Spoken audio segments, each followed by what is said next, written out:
wewe mtazamaji wetu kufahamu masuala mbalimbali yanayohusiana na biashara na uchumi vile vile, tukichambua hapa na wataalam, ukiwashuhudia pia wachambuzi wa uchumi na mamlaka husika za kibiashara.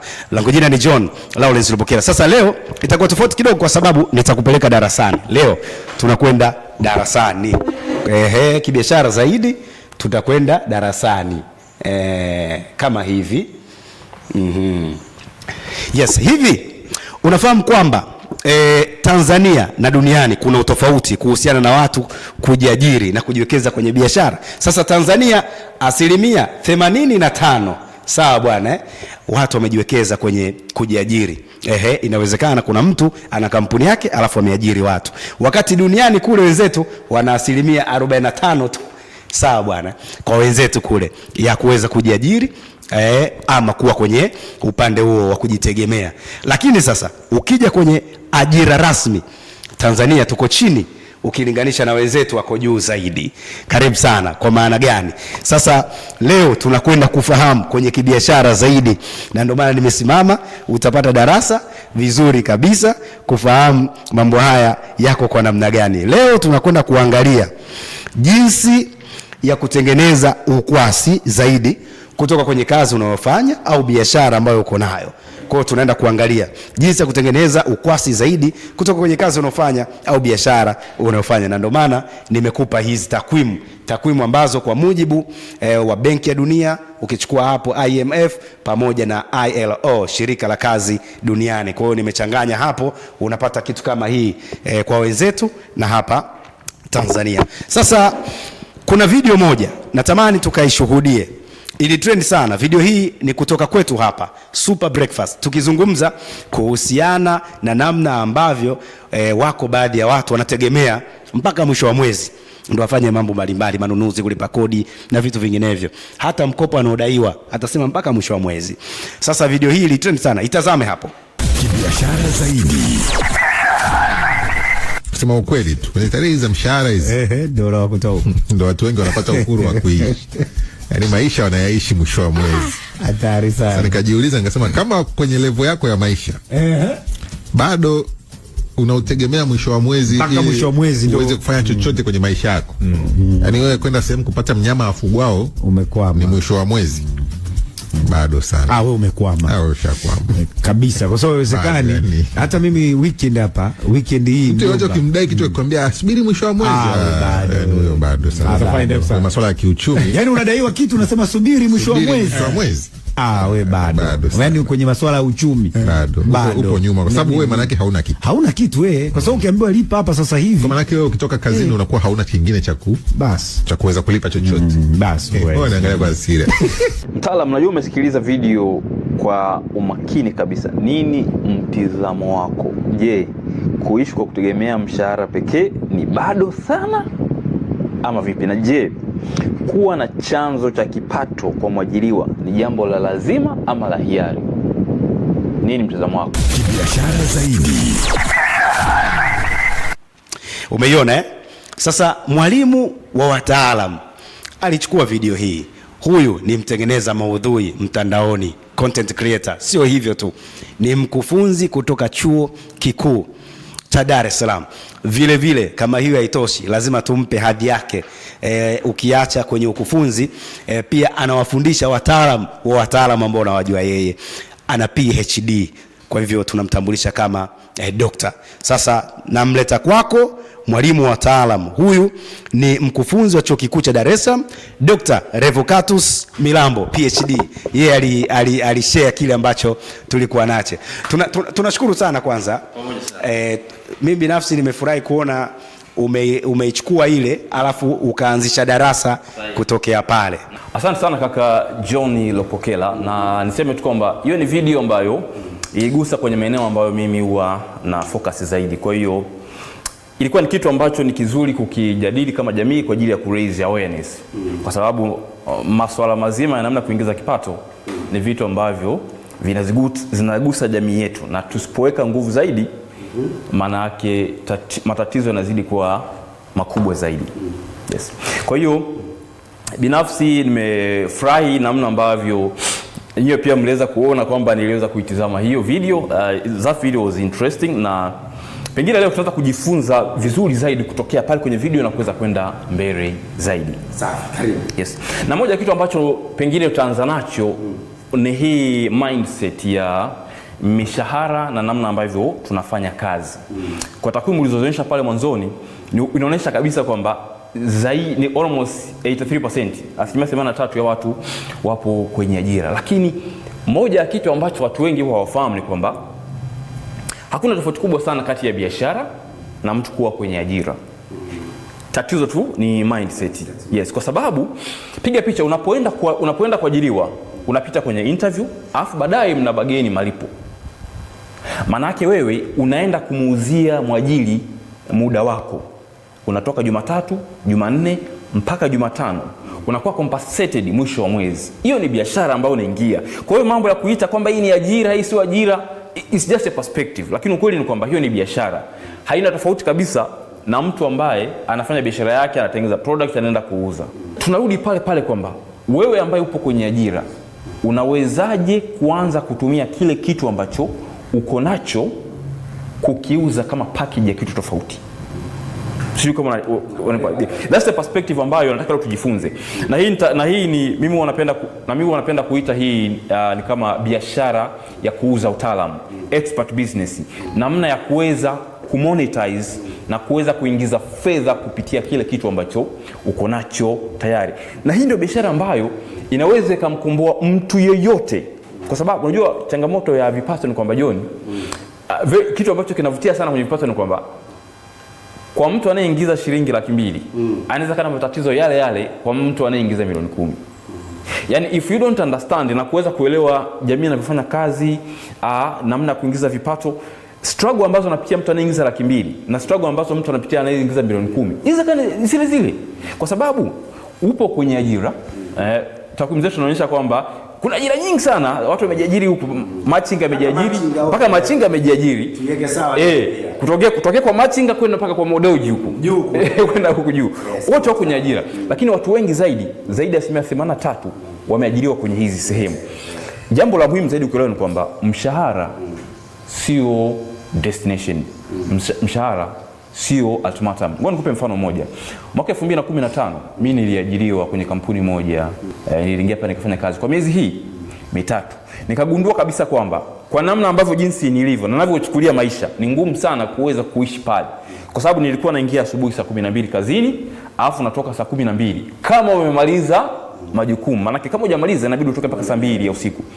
Sasa nilivyo evaluate nikagundua kwamba hao jamaa wanapata compensation, lakini the amount of time nayotumia ku deliver ni kubwa sana. Na hapo sasa ndipo nilivyobadilisha perspective ya maisha na nikaamua kurudi chuoni. Sasa mtu mwingine ataniuliza, Milambo unazungumziaga haya mambo na huko kwenye ajira?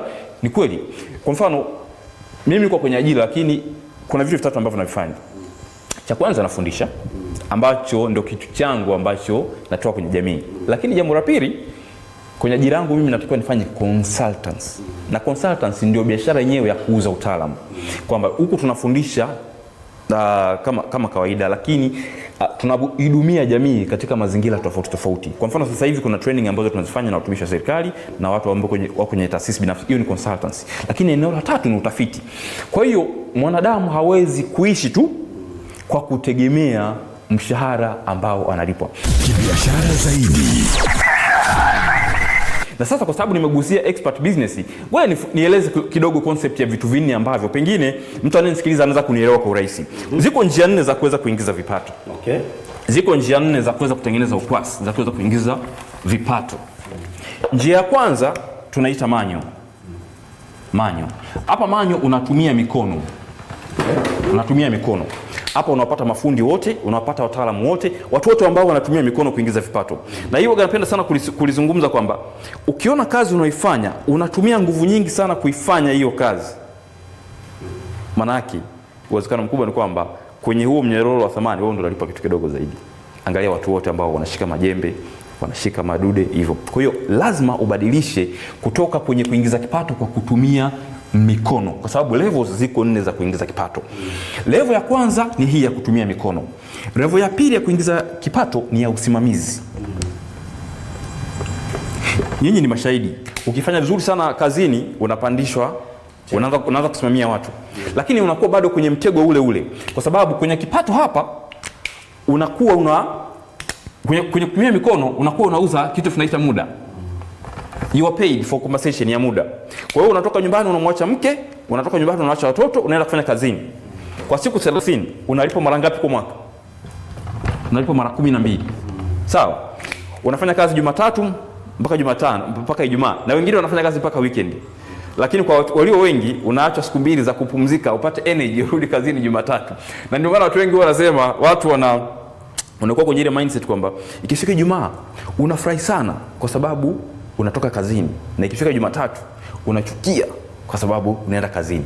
Sasa hii ni level ya kwanza, hii level ya pili. Kwa hiyo kwenye usimamizi manake bado unakuwa unauza nini? Unauza muda. Kwa hiyo manake hizi level mbili ni level za chini ambazo hazitofautiani sana.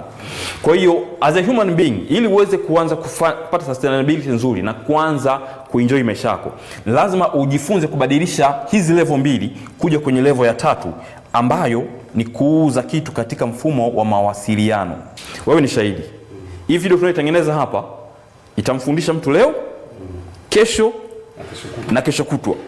Kwa hiyo ukiamua kwenda kuipackage ukaenda kuiuza sehemu, utakuwa umekaa sehemu umelala, watu wanatizama, unajifunza, unaingiza senti. Kwa mfano, sasa hivi kuna monetization za YouTube, kuna monetization za mitandao kama Facebook. Vijana wengi wanaingiza fedha kwa kutumia nini? Video ambazo wanatengeneza mara hii. Imagine kwa mfano mtu kama King Pussy ana video ambazo zimetizamwa na millions of people. Ndivyo watu wanavyoingiza ukwasi. Haya, tuje kwa watu wa level za juu. Tuna walimu wengi. Kuna kina Nanauka, watu kama kina Kabenda, wanaingiza fedha kwa kupitia video ambazo zinazalishwa mara hii, mara moja. Sasa tofauti kwa hivyo ambayo mtu sasa hapa akielewa vizuri itamsaidia kuweza kuboresha maisha. Huku unakwenda kufanya kazi, unalipa mara ngapi? Mara 12. Lakini unapotengeneza kitu ambacho ni mawasiliano, maana yake kila mtu anapotizama unaingiza muamala. Kwa mfano mimi na vitabu ambavyo nimeandika ni e-books ambavyo ni electronics. Ni ziko katika electronic form. Ni PDF ambayo nimeandika mara hii. Mtu ananunua, mimi nimelala, inaenda. Huyu ananunua iko Singida, imeenda. Huyu ananunua iko Fixini, imeenda. Sasa hii ni level kubwa ambayo inatoa uwezo wako kuingiza fedha ambao umefungwa kwenye muda na kuingiza kwenye leverage ambayo tunasema unatumia vitu ambavyo vinaweza kujizalisha mara nyingi zaidi. Wewe ni 3 na 4. Na level ya 4 ni ya kutumia akili zaidi na fedha.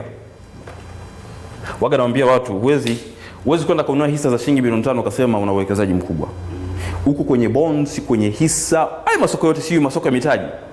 Mwenye ukwasi mzito ndio anaingiza fedha nyingi zaidi. Kwa hiyo baada ya mtu kukimbilia hapa, ni lazima kuboresha hapa ili kuweza kufanya vizuri zaidi ili upate hizi zaidi. Kwa sababu the more unakuwa na fedha nyingi kwenye masoko ya mitaji, the more unatengeneza zaidi.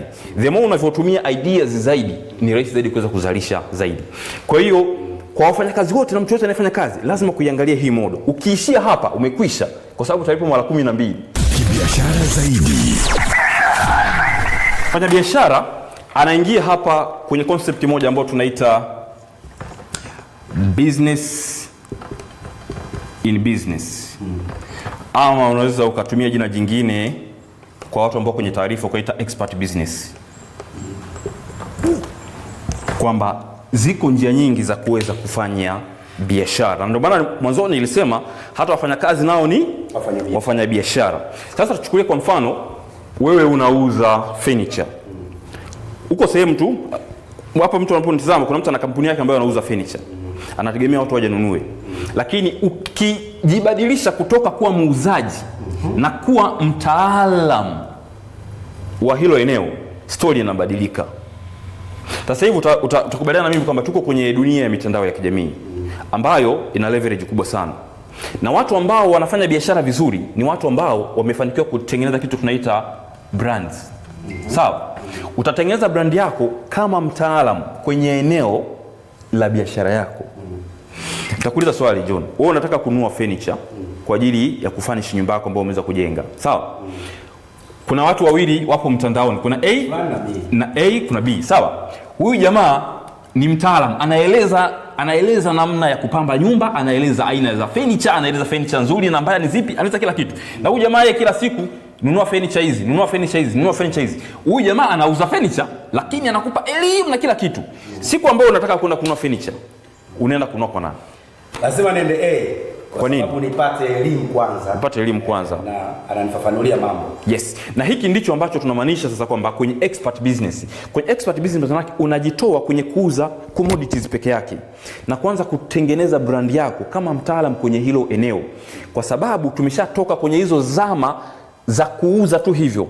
Tuko kwenye zama ambazo sasa hivi mtu ambaye anaweza kueleza vitu, akafafanua vitu, akafundisha watu, anaaminika zaidi. Na unapokuwa na kitu unachokiuza attached to that, kwa hiyo unakuwa hukiuzi kama product, unakuwa unafanya kama vile daktari. Daktari ukifika hakupatii Panadol, anakupatia dawa, anakupima kwanza ajue matatizo yako. Kwa hiyo na mtaalamu yeyote kwenye biashara yake anatatua matatizo ya watu kwanza kabla ya kufanya. Alafu atakapohitaji huduma sasa, yeye ndo atamwambia hii furniture itakufaa, tumia hii hapa. Kwa namna hapa tulivyoeleza hapa, ili uweze kuvutia wateja zaidi, hii furniture ni comfortable lakini haina mvuto kwa wateja, tumia hii hapa. Na hiyo ndio maana halisi ya biashara utaalamu. Lakini pia hii concept ya business in business ni ile inaeleza tu kwamba kwa kwamba kwenye kila aina ya biashara unaifanya kuna biashara nyingine ziko kwenye kila aina ya biashara unafanya, kuna biashara nyingine ziko ndani yako. Tuchukulie tu kwa mfano kwenye kilimo. Tuchukulie mfano kwenye kilimo. Na hii ndio concept ya business in business. Tuchukulie mfano kwenye kilimo. Kuna mtu yuko kule, yeye yupo kwenye level ya kwanza kabisa. Analima. Lakini hapo katikati kuna watu wanafanya usafirishaji. Anaenda kununua kule, anaenda kununua na kuja kuuza. Kuna mtu mwingine, huyu ni wa pili. Kuna mtu mwingine yeye anachokifanya ni kuprocess tu mazao na kuongeza value kidogo. Anafanya tu hiyo tunasema ni processing na kuongeza value kidogo.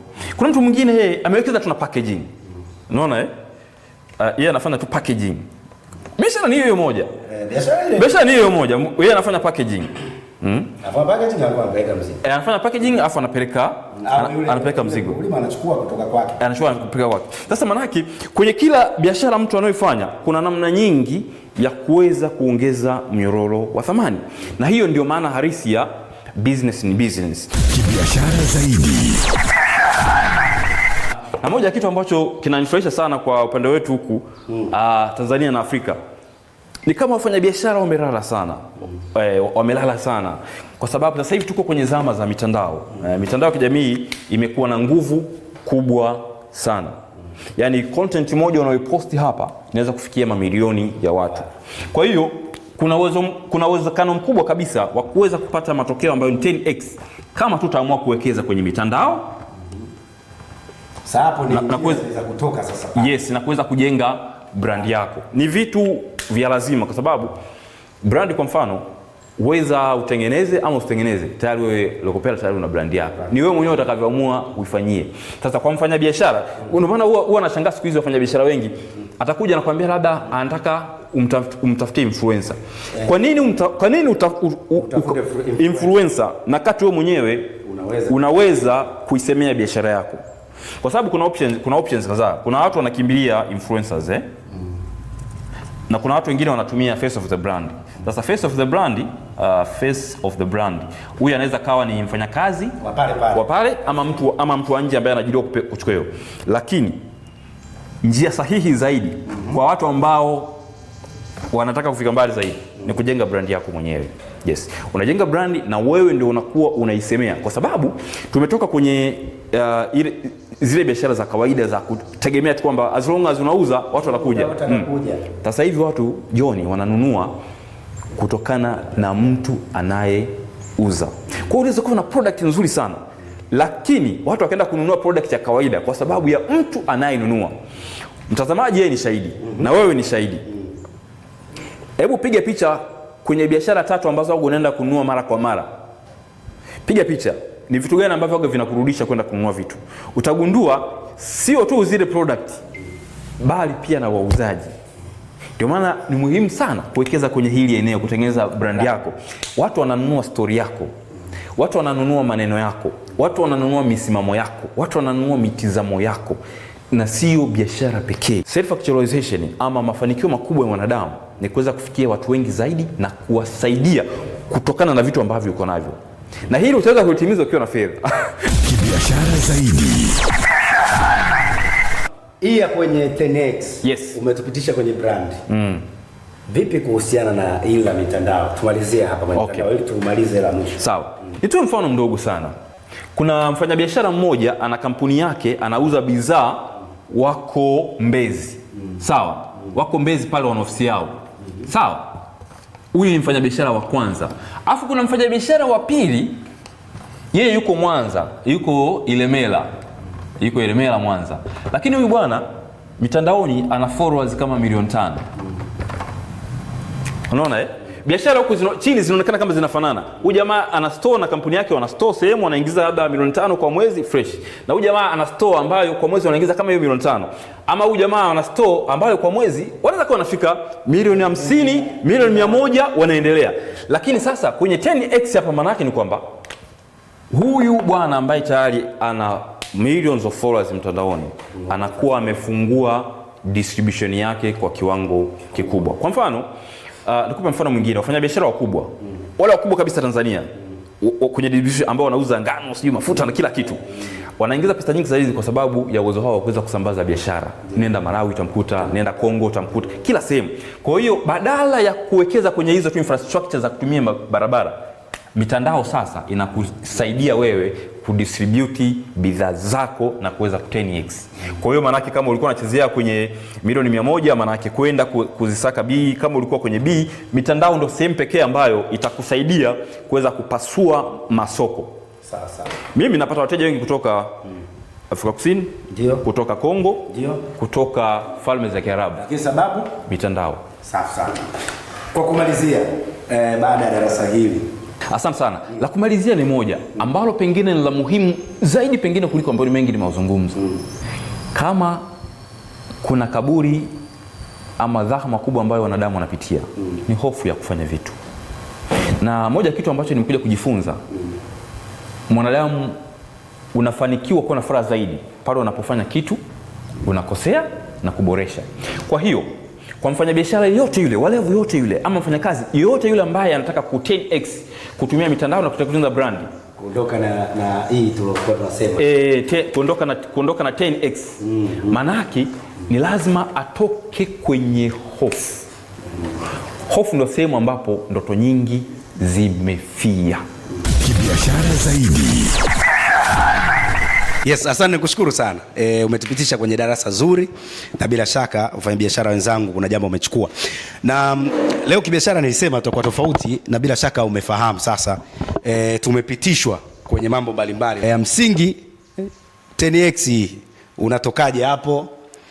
Mitandao hii ni muhimu, unatokaje kama mfanyabiashara? Lakini kwa wafanyakazi kuna vile vitu vinne, elements zile 4 za kuongeza ukwasi, ambazo hizo kwenye element 4 wafanyabiashara kuna zao 2 walitakiwa kuzitumia ili kuongeza zaidi ukwasi. Bana, hii ni kibiashara zaidi. Nami ni John Lawrence Lupokela. Leo nimefika kwa mwalimu wa wataalamu.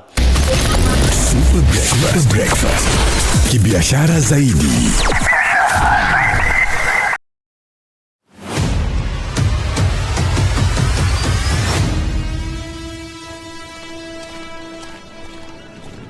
Yes, tunasema hatuachi kitu.